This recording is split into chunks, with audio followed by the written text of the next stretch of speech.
Hi guys, himota og chicken macaroni salad. Luto naman na ato ang macaroni. First na ibutang ang chicken. Actually isagol ra ni tanan. Then carrots na prepare na nako tanan ni. No, igo na lang ni isagol og mix. Cheese. And then pickle relish. Dami ang kay kuana eh. And tidbits. Gihiwa pasad na ko katunga para mudaghan. O raisins dayon. No, si Yuna ganahan kay nang maglanlan sa raisins. All-purpose cream. Duha ka all-purpose cream ni ako ang gi sagol. 400 grams di ay ni. Ay, bali 800 grams. Duha ka 400 grams nga macaroni sad. So condensed. Duha akong gi-ready pero usa lang sa akong ibutang.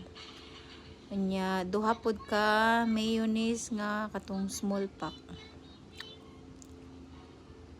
Ani, ikaduhang pack.